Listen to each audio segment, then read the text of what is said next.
मेरे साथ बोलिए, भारत माता की। अरे भाई, दार्जिलिंग आया हूं, ये वीरों की भूमि है, गोरखाओं की भूमि है। आवाज ऐसी रहेगी क्या? ममता दीदी तक कलकत्ते में आवाज जानी चाहिए। मेरे साथ दोनों हाथ उठाइए,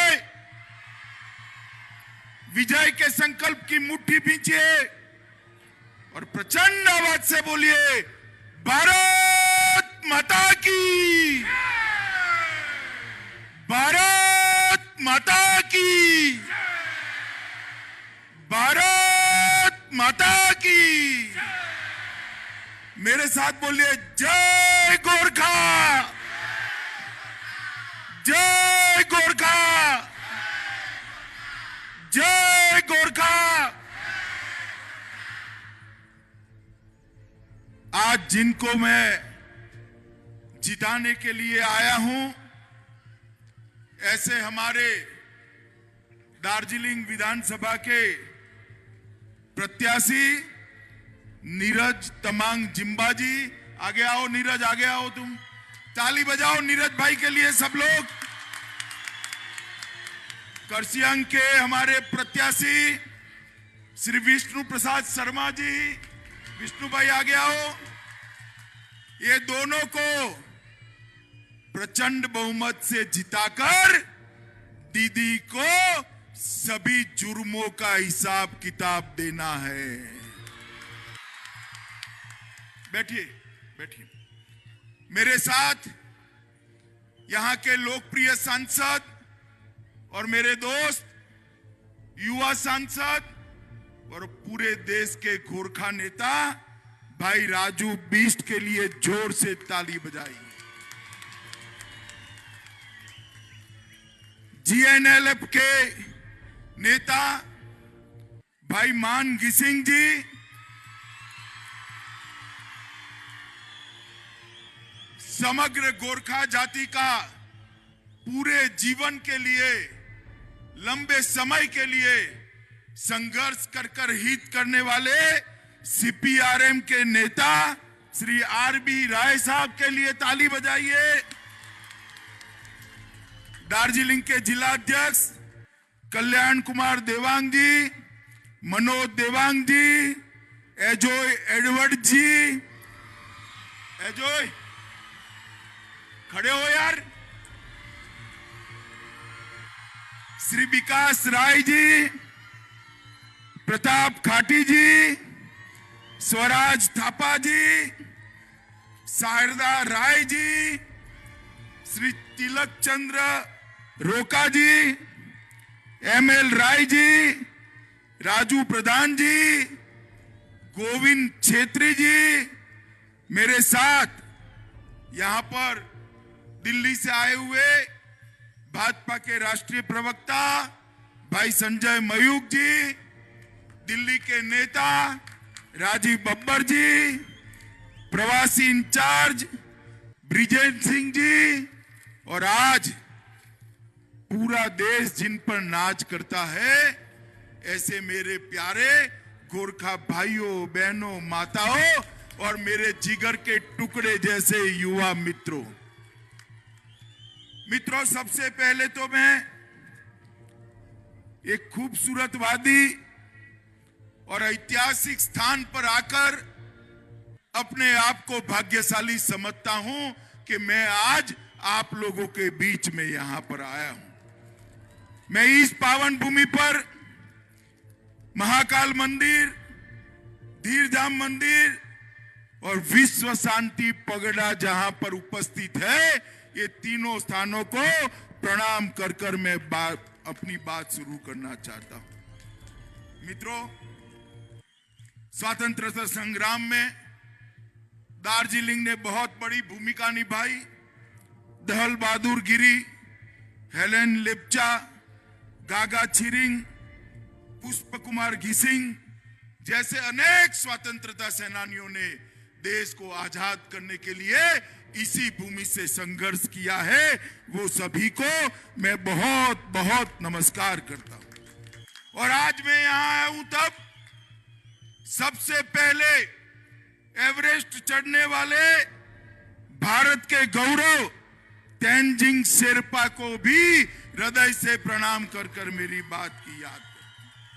महान साहित्यकार इंद्र बहादुर राय को भी मैं याद करना चाहता हूं।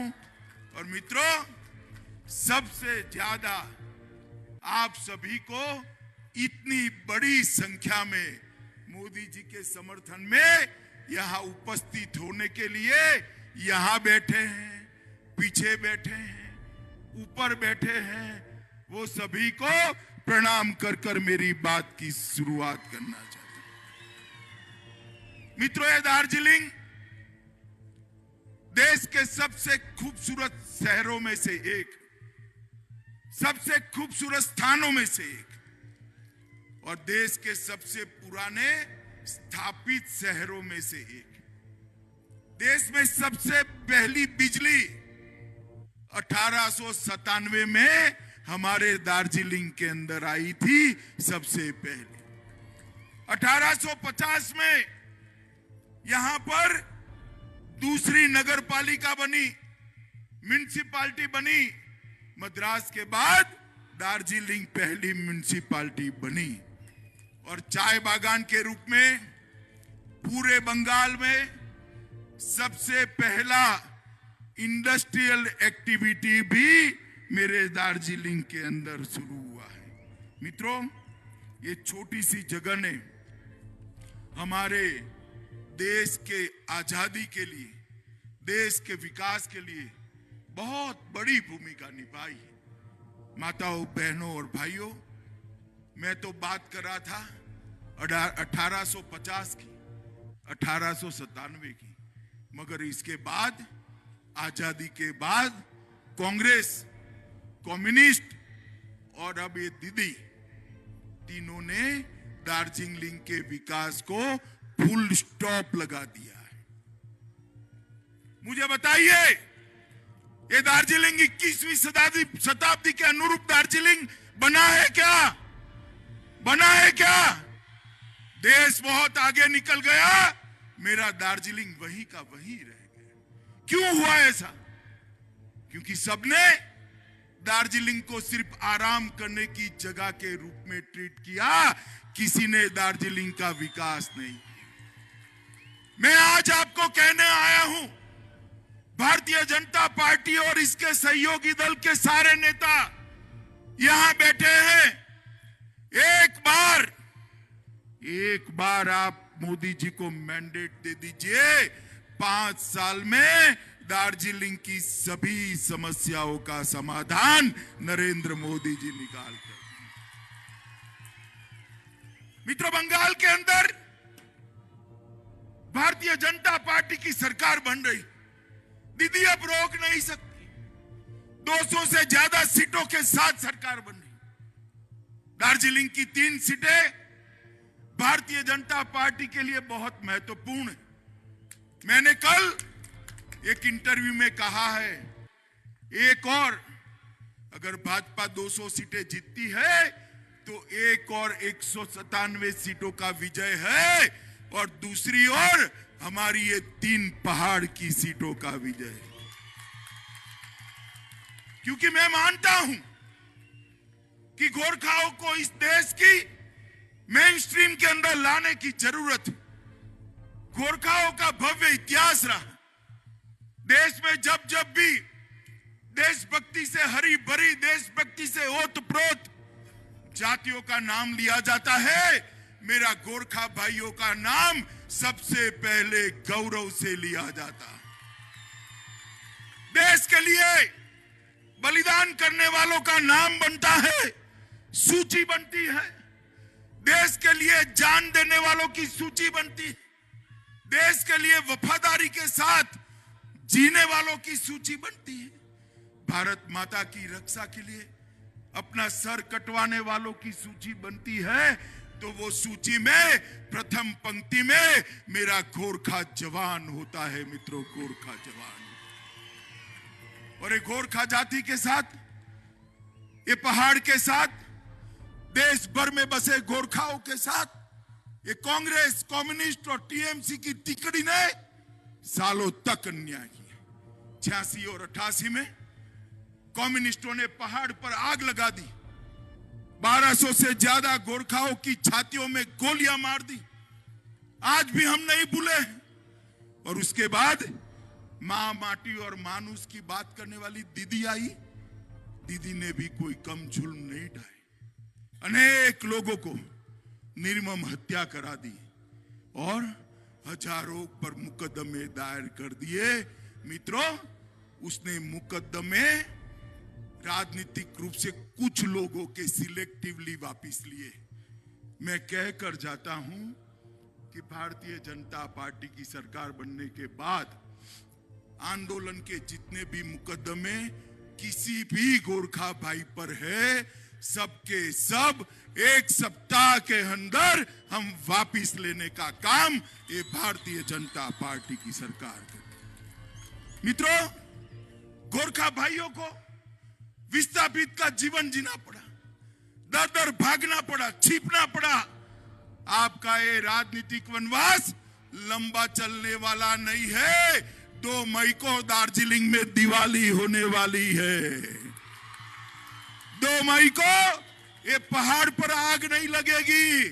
2 मई को ये पहाड़ पर दिए जलकर उत्सव मनाया जाएगा, उत्सव मनाया जाएगा।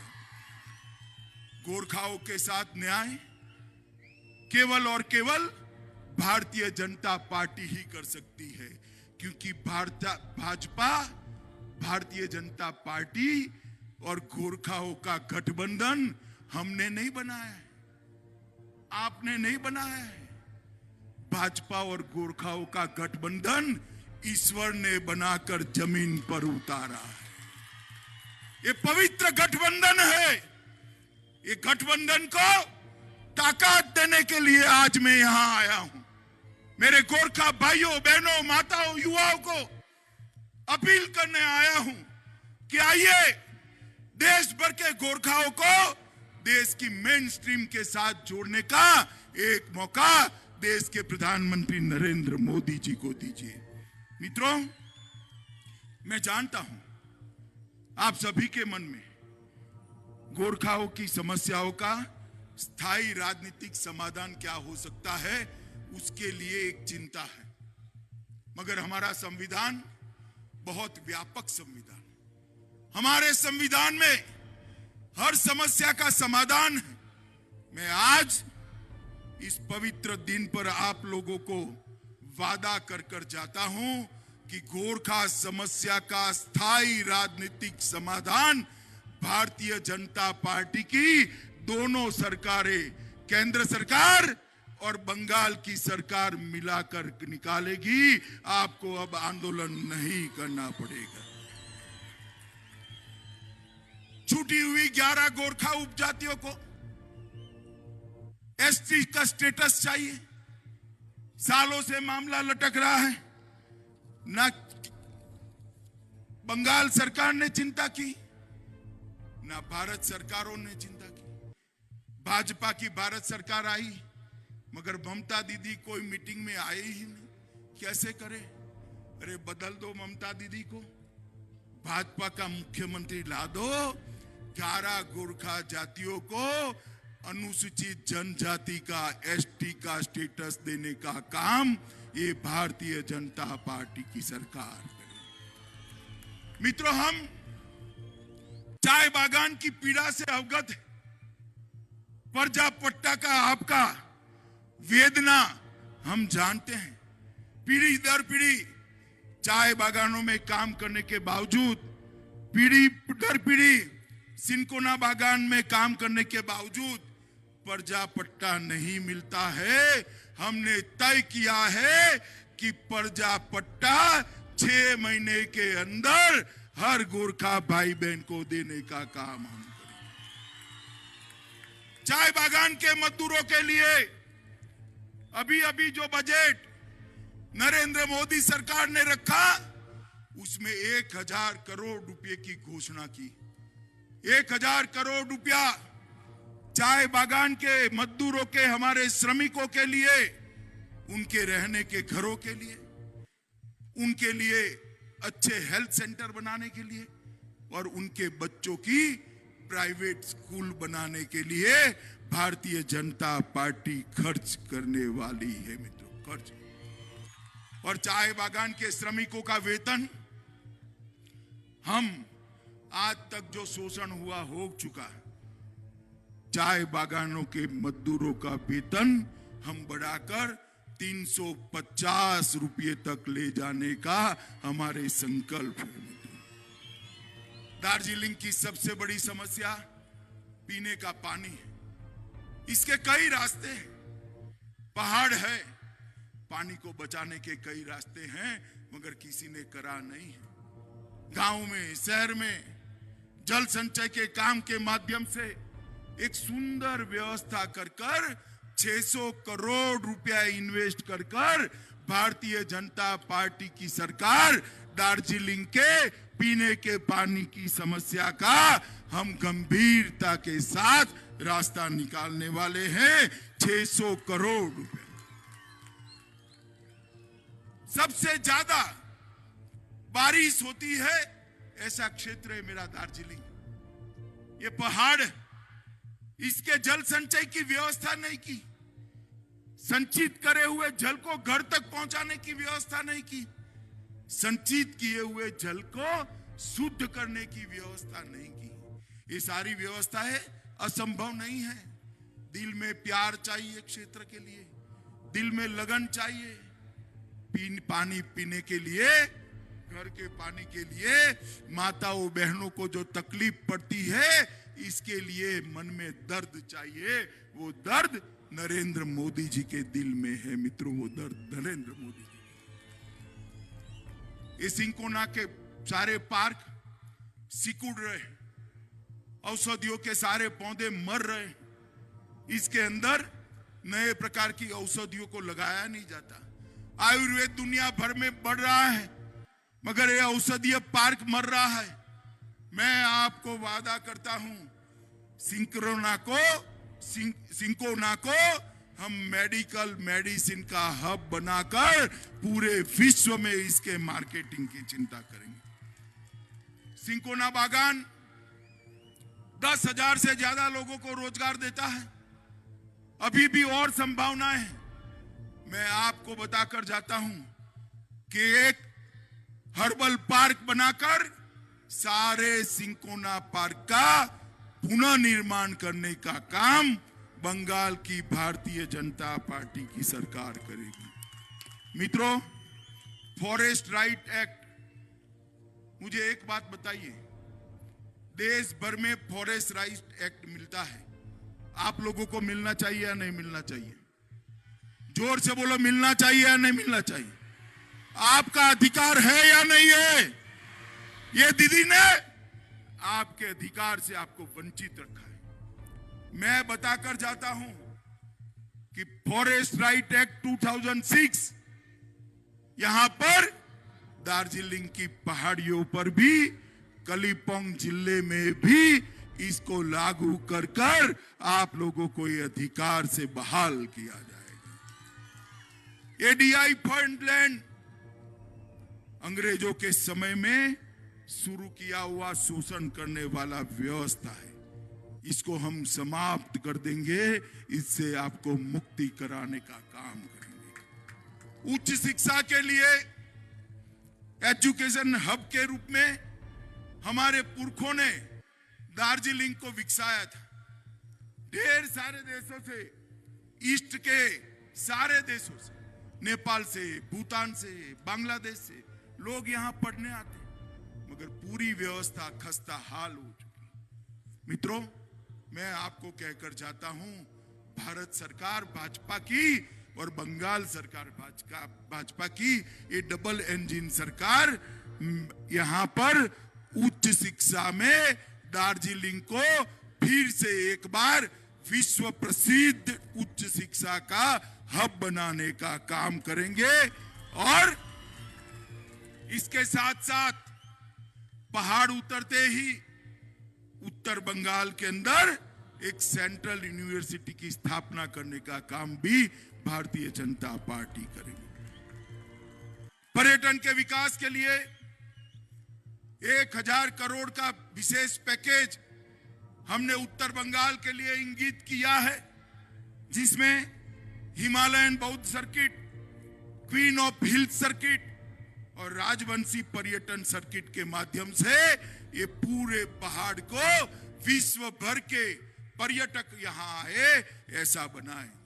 कोई राजवंशी पर्यटक सर्किट में आएगा तो मेरे गोरखा भाई बहनों से हाथ मिलाए बगैर वापिस नहीं जाएगा, वो जरूर दार्जिलिंग आएगा। कोई हिमालयन सर्किट में आएगा तो दार्जिलिंग जाए बगैर वापिस नहीं जा सकता है।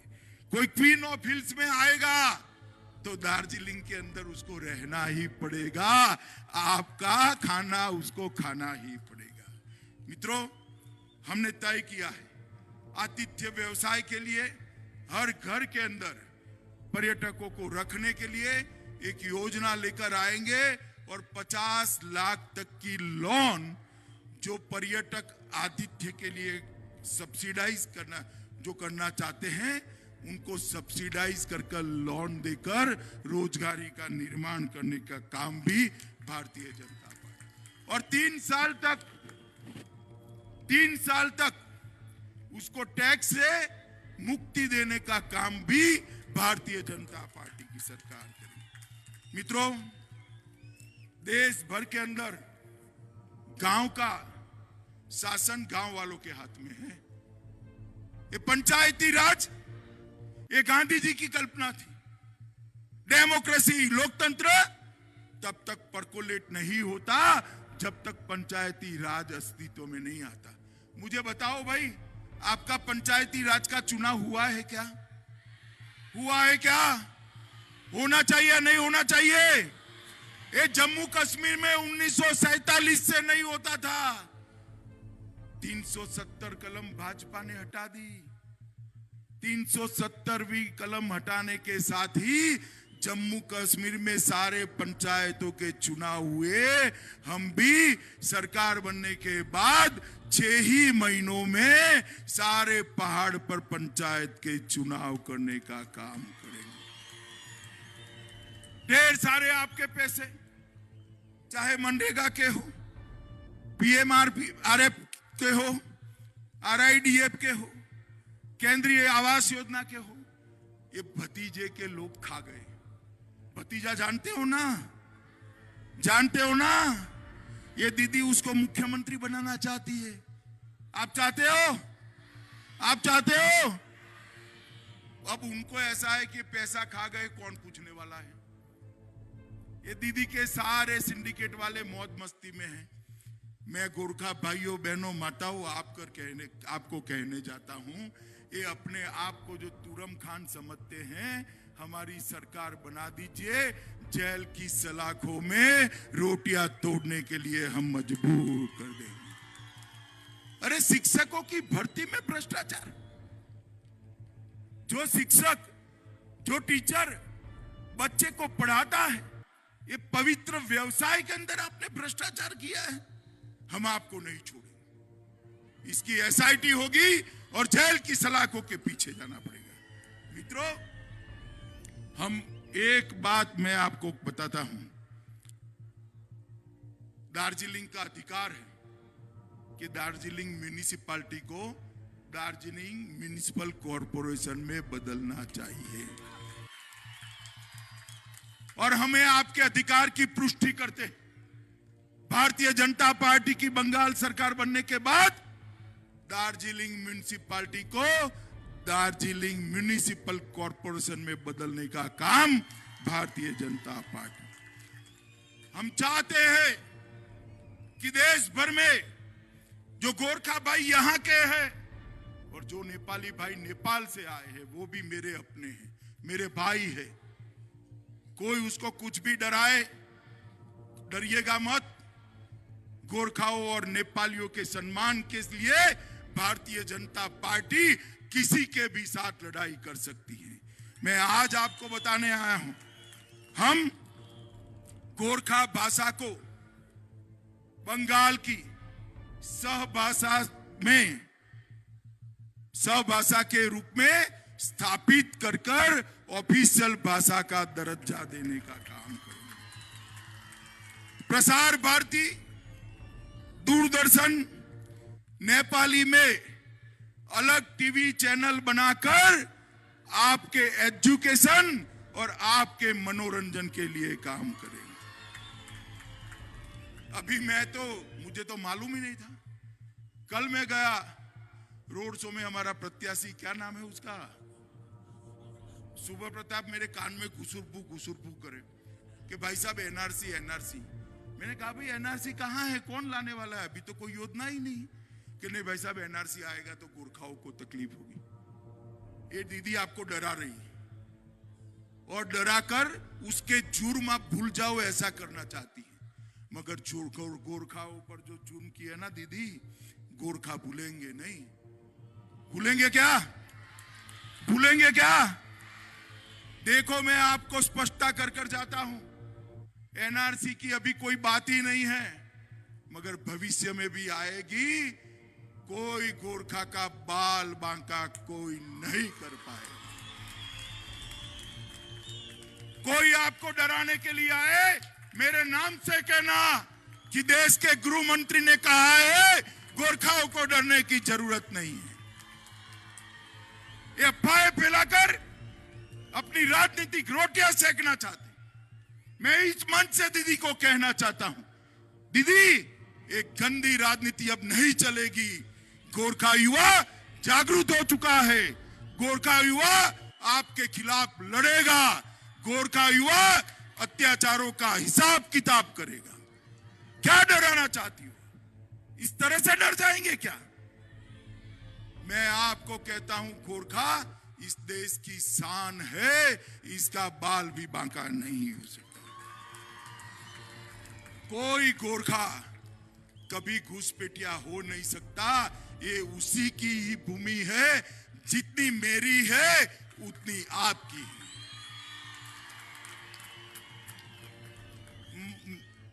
मित्रों, हम जीटीए जैसी व्यवस्था को भी बदलेंगे। और आप फिर से एक बार मैं कहना चाहता हूं कि बीजेपी ही गोरखा समस्या का, पहाड़ की समस्या का स्थायी राजनीतिक समाधान ला सकती है। बीजेपी ही ला सकती है। और मित्रों, एक बार दीदी ने हम लोगों में दरार डालने का प्रयास किया। कुछ लोगों पर केस कर उनको शरण में ले गई। मुझे तो उनकी भी कोई तकलीफ नहीं, उनके प्रति कोई फरियाद नहीं है, कोई शिकवा नहीं। उनके पर भी केस किए थे। मगर एक बार दीदी को अपनी एकता का परिचय बता देना चाहिए।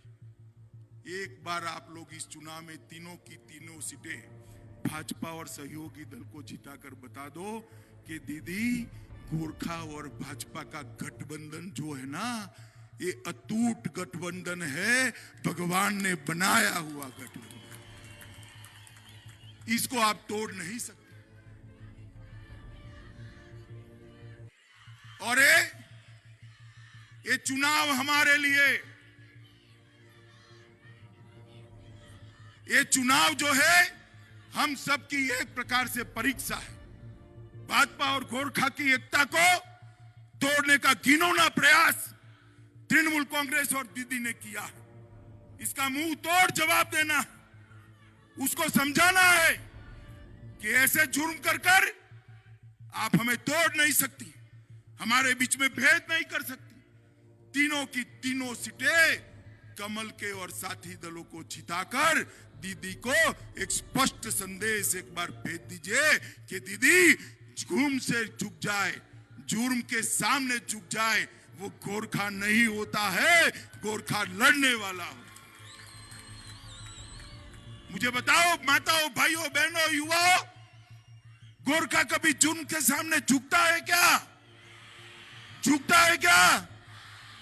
पूरे बंगाल के अंदर इस दीदी ने सिंडिकेट का राज चला है, घुसपैठिए घुसाए हैं और घुसपैठियों के माध्यम से वो अपनी वोट बैंक खड़ी करे।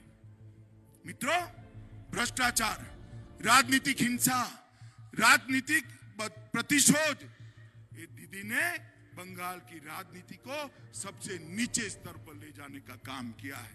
मैं आप सभी को दो हाथ जोड़कर विनती करने आया हूं। ये परीक्षा का समय है, हम सब की परीक्षा है, मेरी भी है, आपकी भी है। मेरी भी परीक्षा है, आपकी भी परीक्षा है। हम सब ने एकजुट होकर हम पर जुर्म करने वालों को मुंह तोड़ जवाब देना है। बैलेट के बटन में कमल के सामने बटन दबाकर। बताइए भैया, मेरे गोरखा साथी बताएं, कमल के निशान पर बटन दबाएंगे क्या?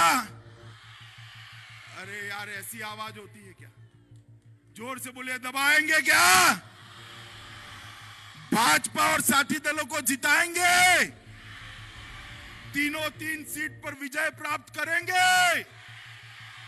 देखो माताओं, बहनों, भाइयों, बटन तो कमल के सामने जरूर दबाना, मगर इतने गुस्से के साथ दबाना कि बटन पहाड़ पर दबे, करंट कलकत्ते में दीदी को लगे। क्या मोदी जी के हाथ आप मजबूत करोगे?